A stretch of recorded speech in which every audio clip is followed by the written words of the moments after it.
করছেন নাজমুস সাকিব।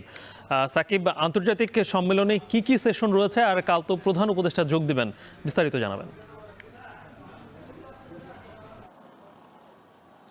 গালিব, জানেন যে দীর্ঘ প্রায় 7 থেকে 8 বছর যাবৎ বাংলাদেশের যে ক্রাইসিসগুলো আছে তার মধ্যে অন্যতম কিন্তু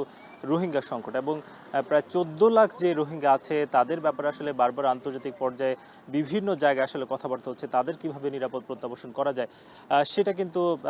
একেবারে নিরাপদভাবে হচ্ছে না, যারই ফলে কিন্তু আমরা দেখেছি যে যে আন্তর্জাতিক যে সম্মেলন সেটা কিন্তু বাংলাদেশেই আজ থেকে 3 দিনের জন্য হচ্ছে। অর্থাৎ আজকে বিকেল নাগাদ প্রায় 40টি দেশের বিভিন্ন প্রতিনিধি যারা আসলে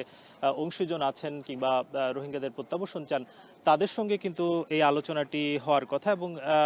আগামীকালকে প্রধান উপদেষ্টাও কিন্তু সকাল থেকে থাকবেন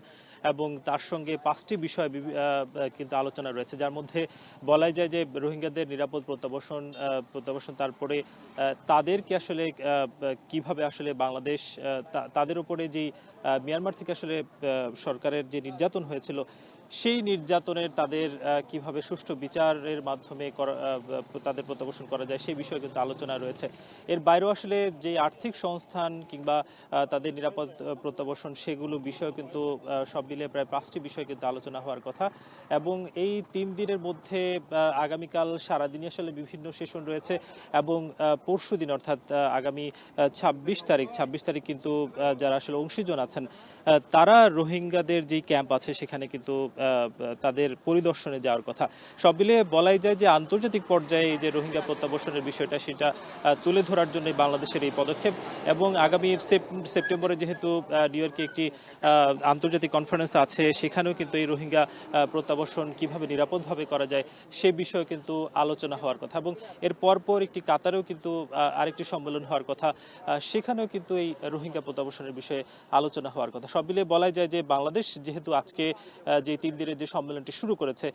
সেই সম্মেলনের হাত ধরে আসলে যাতে এর একটি নিরাপদ প্রত্যাবাসন করা যায় সেই বিষয়ে কিন্তু আলোচনা হওয়ার কথা এবং প্রধান উপদেষ্টা যদিও এর আগে বলেছিলেন যে আগামী ঈদের আগে রোহিঙ্গাদের অন্তত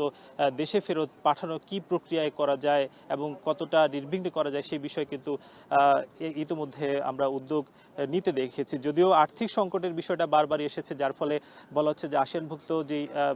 জোটগুলো আছে এর বাইরে আসলে মধ্যপ্রাচ্যের যে দেশগুলো আছে তাদের যাতে আর্থিক সংস্থানটা খুবই স্বাভাবিক হয় এবং রোহিঙ্গাদের যে একটা সংকট তৈরি হয়েছে সেই বিষয়ে যাতে আন্তর্জাতিক নানা পক্ষ সোচ্চার হয় সেটাই কিন্তু আসলে বাংলাদেশের চাওয়া এবং আজকে বলা যায় যে বিকেল 4টা নাগাদ কিন্তু এই অংশীজন সংলাপটি শুরু হবে এবং পরবর্তীতে আসলে কি আলোচনা আছে সেটা আমরা পরবর্তী সংবাদে জানাতে পারবো। এই ছিল গালিব।